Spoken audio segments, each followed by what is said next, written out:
¿Cómo podrá hacer el Tribunal Supremo Electoral, si es que está en sus manos, claro, regular o para poder evitar la guerra sucia que se está generando en redes sociales? En una primera vuelta han habido algunas acciones.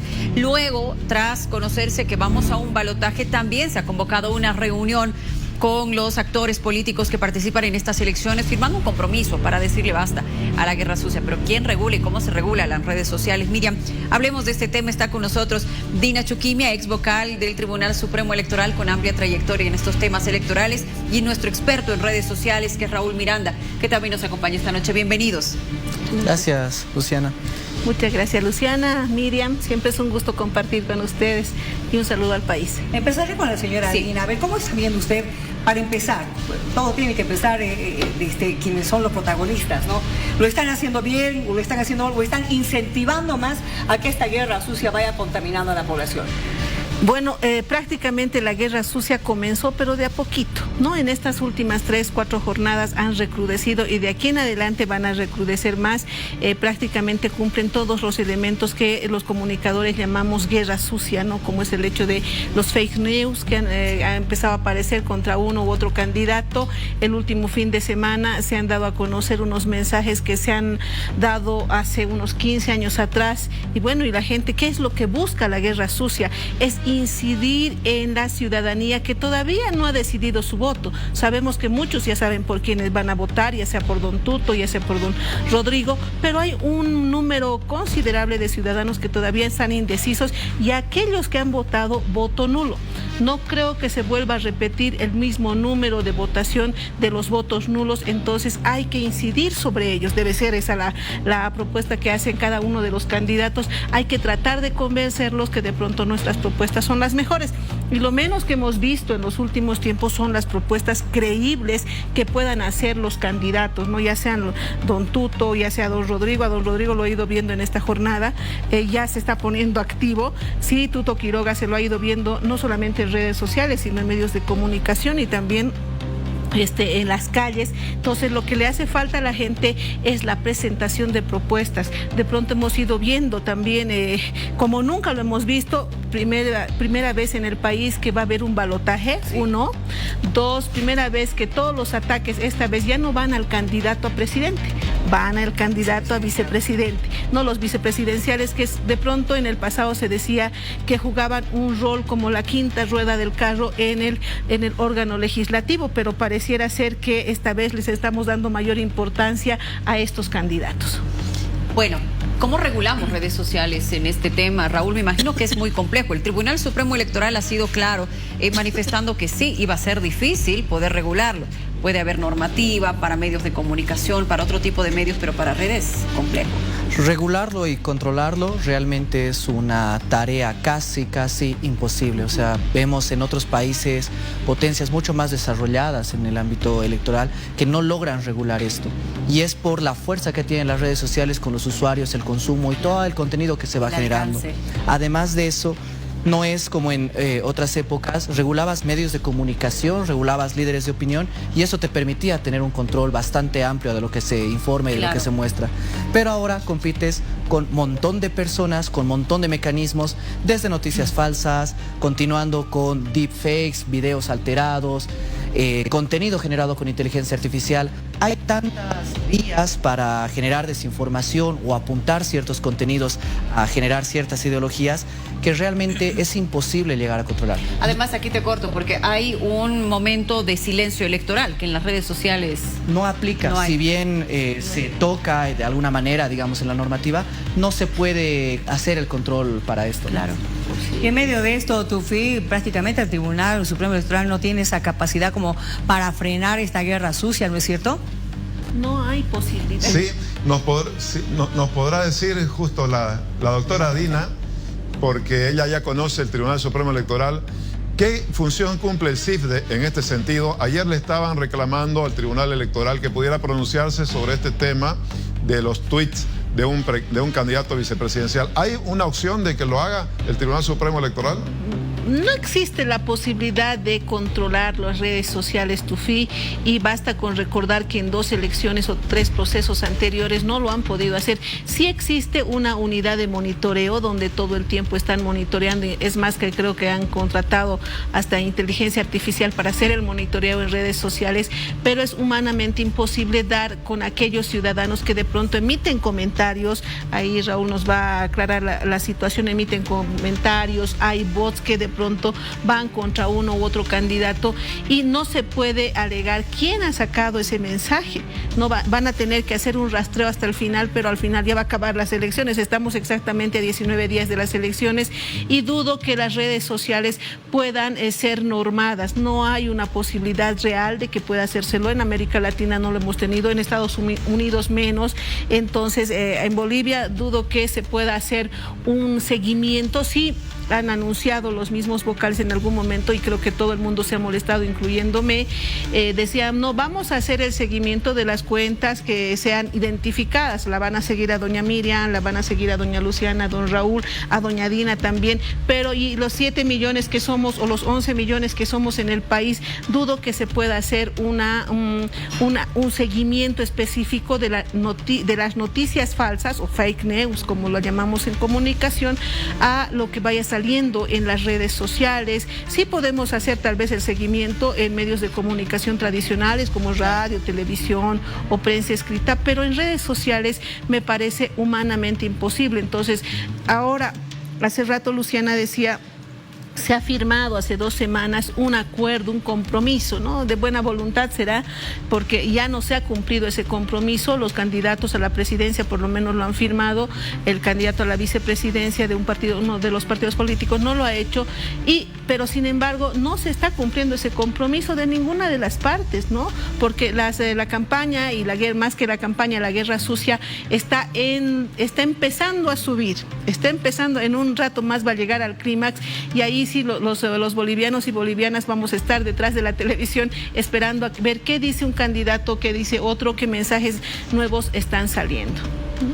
Estamos complicados, o por lo menos el Tribunal Supremo Electoral a través del CIFDE, que es la entidad encargada de hacer el seguimiento de todo lo que implica propaganda electoral, está complicada porque así se contratara un ejército de funcionarios, no va a poder hacer el seguimiento a las redes sociales. Ahora, lo que ha pasado con Juan Pablo Velasco, por ejemplo, esos tweets de hace más de 10 años, que ahora se está diciendo que no habría sido él el que ha escrito, que habría entrado algún hacker para escribirlo, es decir, ya se está diciendo de todo un poco, pero esto también es parte de la guerra sucia, Raúl. En realidad, hacer ese tipo de manipulaciones, digamos, no voy a decir que sí fue un tuit originalmente, digamos, de Juan Pablo Velasco, ni que no, pero es muy fácil hacer esa manipulación. Y hay mecanismos... No, y ahí es donde existe el problema. Fácilmente con una computadora puedes hacer la alteración de ese material y hacerlo tan real como para que incluso una inteligencia artificial no logre detectar si es real o falsa. Y ahí se han adelantado distintas organizaciones para decir, es falso o no es falso, y lo hemos hecho pasar por esto. Pero la realidad es tan amplia en cuanto al espectro de posibilidades de cómo hacer esto, que no se puede decir a ciencia cierta. Yo creo en realidad que hay un problema en cómo se aborda este tipo de situaciones y este proceso. Si bien el monitoreo existe para ejercer control, para hacer una rectificación y si es necesario una sanción a quienes emiten noticias falsas o desinformación, el enfoque debería ir en realidad a las personas, a que se informen cómo detectar noticias falsas, cómo indagar, cómo averiguar, cómo aprender y entender de qué manera puede caer en mala información o de qué manera puede llegar a formar un criterio propio basado en fuentes confiables. Si el esfuerzo en realidad iría hacia ese lado, creo que podemos tener un resultado mejor al de tratar de controlar todo lo que se emite en redes sociales. Debería. Bueno, si me permite nada más acotar lo que dice Raúl. Eso significa iniciar una campaña de educación ciudadana respecto a este tema de las campañas, de información falsa, que en este momento no creo que se dé.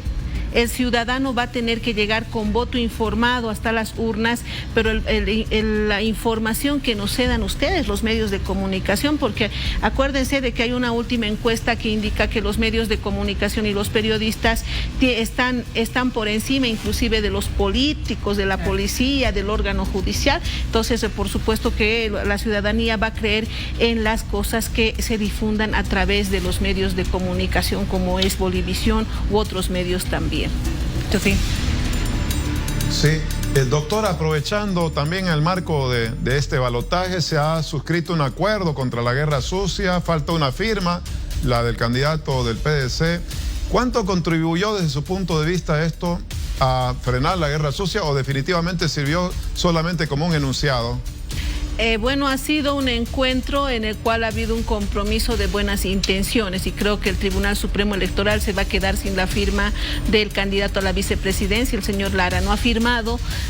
Bueno, en razón de eso se puede decir que ha sido un compromiso de buenas intenciones. A partir de ese momento creo que fueron 1 o 2 días que estuvieron más o menos tranquilos, pero al día siguiente ya empezaron con la campaña de desinformación a la ciudadanía. Y acuérdense que en procesos electorales no podría existir campaña o guerra sucia contra los candidatos. Aquí la idea de cada uno de los candidatos, por su lado, por supuesto, es apuntar a la ciudadanía, apuntar al ciudadano para que pueda creer en la propuesta que está presentando, que es lo que menos hemos visto en los últimos tiempos, por un lado.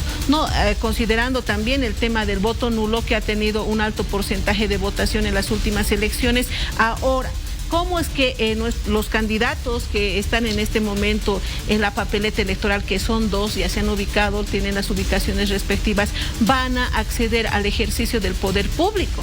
Un solo voto, Tufi, va a ser victorioso al candidato que hubiera obtenido un voto por encima del otro. O sea, aquí no hay ya segunda vuelta, no hay porcentajes como lo hubo en agosto. En agosto había que tener un poquitito más del 10% para no irse a segunda vuelta, o un poquito menos del 10% para irse a segunda vuelta entre los 2 o más votados. Al final, el Tribunal Supremo Electoral tuvo que tomar la decisión de ir a la segunda vuelta con los 2 candidatos más votados, pese a que no cumplieron ese porcentaje del 10%. Ahora, el candidato que tenga un voto por encima del otro va a ser el presidente del Estado.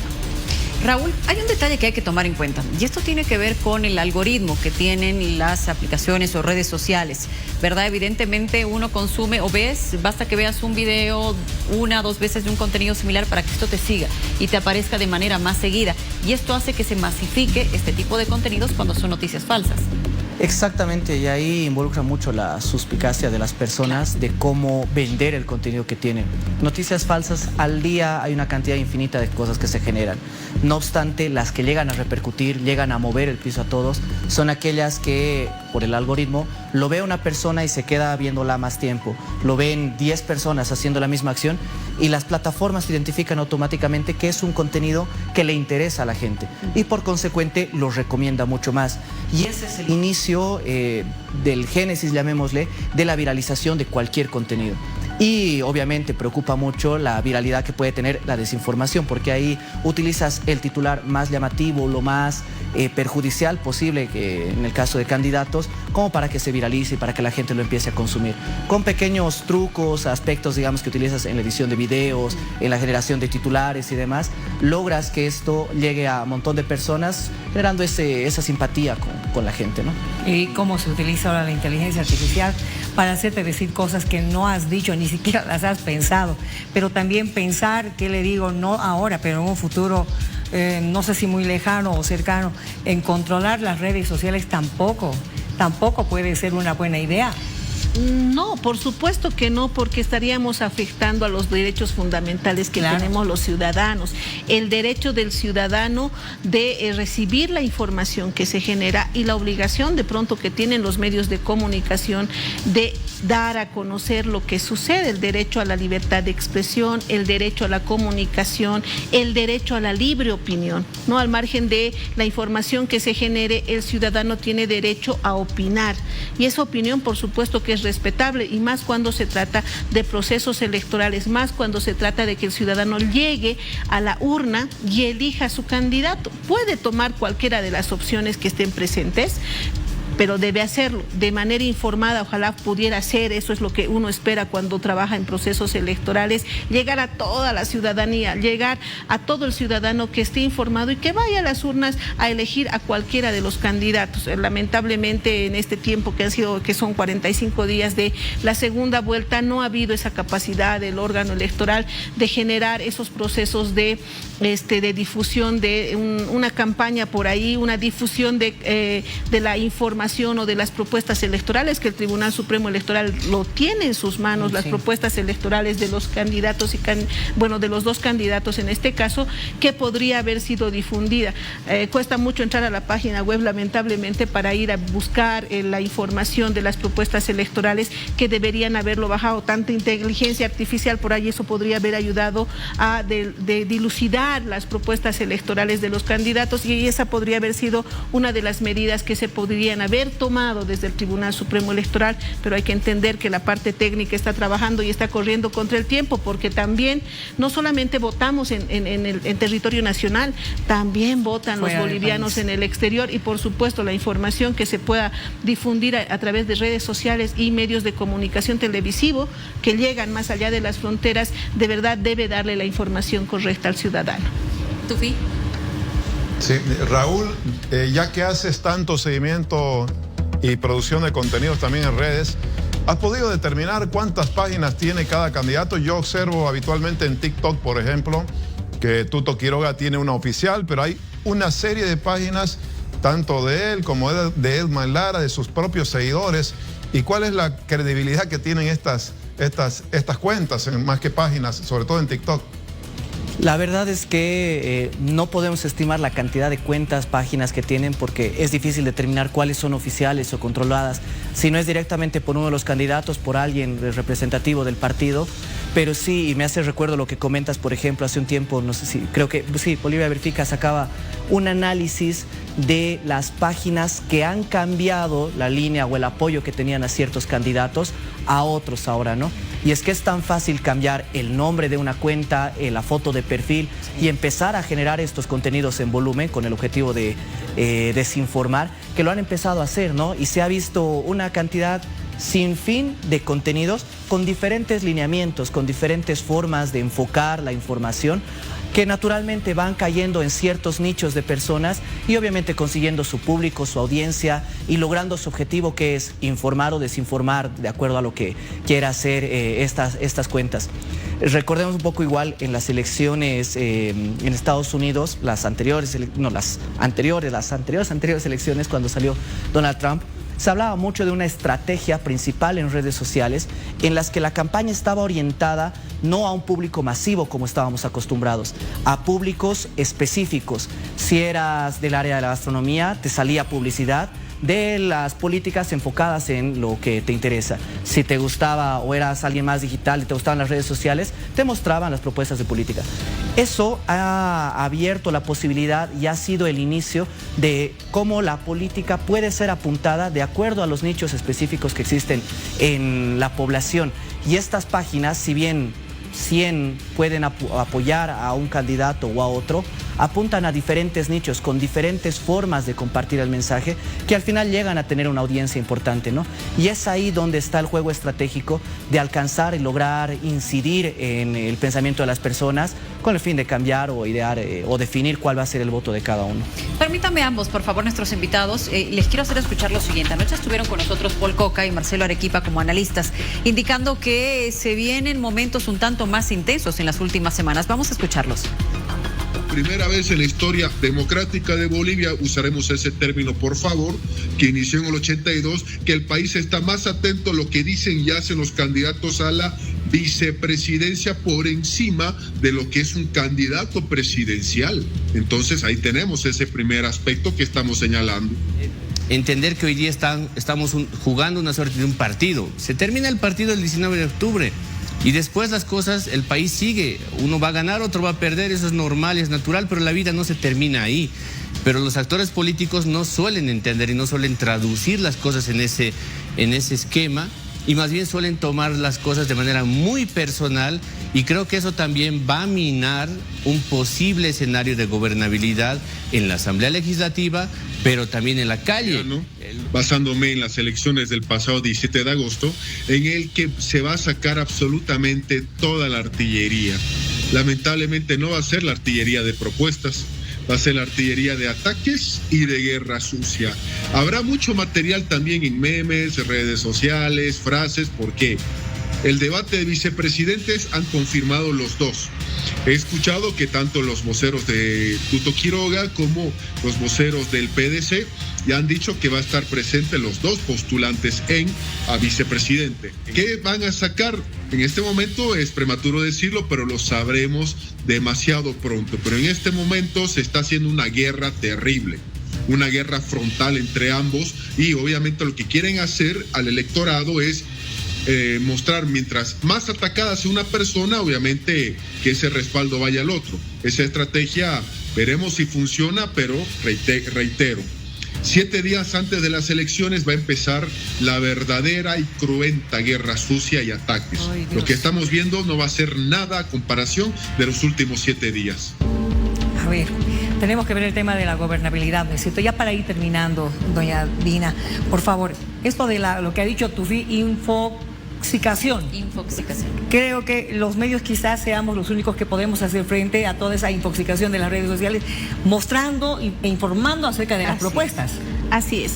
A ver, respecto a este tema, y deja preocupación en alguna versión que nos indican que no va a haber la gobernabilidad.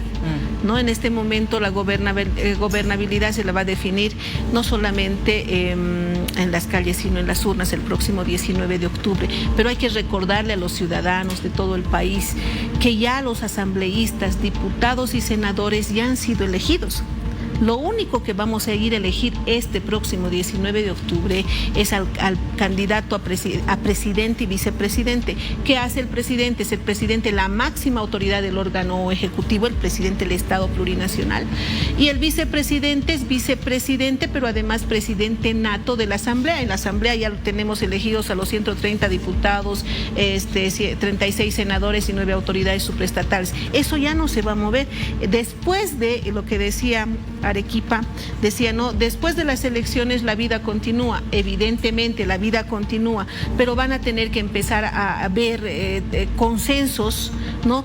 Va a tener que ser un gobierno de consensos, porque van a tener que definirlo entre las dos fuerzas mayoritarias, que en este caso son la Alianza Libre y el Partido Demócrata Cristiano. Yo decía, en algún momento tendría que apuntarse a un gobierno de convergencia entre los diputados y senadores que se hubieran elegido en la Asamblea, más la presencia del presidente que vaya a ser elegido, ¿no? Para que todos los bolivianos en alguna medida podamos respirar en este momento de crisis por el que estamos atravesando. Entonces, a partir de ello, por eso es que no es tan importante, me disculpo por lo que digo y tal vez se van a enojar conmigo, la figura de los candidatos a la vicepresidencia. El candidato a la vicepresidencia, ¿qué hace? Las competencias son específicas en la Constitución Política del Estado.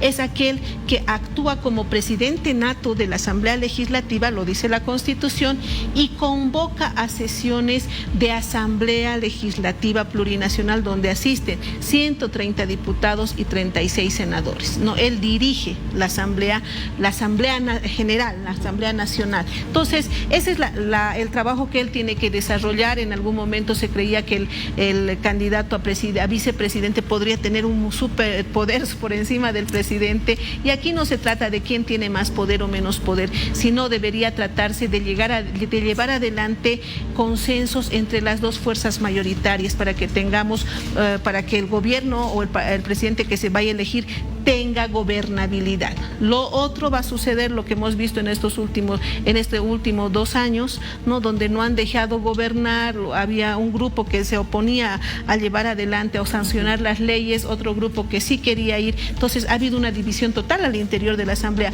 Lo que de aquí después del 19 de octubre tiene que haber es un gobierno de consenso nacional, ¿no? Eso implica que los diputados y senadores electos se despojen por ahí de sus colores y trabajen por el país. Bien, muchas gracias. Raúl, por favor, el comentario final y sobre todo la recomendación para la gente que en estas últimas semanas pues también tendrá mucha información, mucha falsa en las redes. Creo que lo más importante es que validemos qué tipo de información consumimos, ¿no? Al margen de este periodo electoral, que creo que es uno de los más importantes y decisivos para el país, no está de más, ni solamente para este lapso de tiempo, el saber dónde buscamos la información y cómo la verificamos. Un contenido alarmante lo encontramos en cuentas pequeñas, grandes, medianas, virales o no, y puede llegar a cambiar el pensamiento de cada uno. Pero es importante nosotros definir de dónde nos estamos informando, cómo validamos esa información y sobre todo creo que tener zonas, digamos, que sean líderes de opinión de nosotros para validar esta información, para corroborarla y para seguirla. Gracias. Gracias a ambos, señora Dina. Gracias, Raúl. Muchas gracias. Dígame.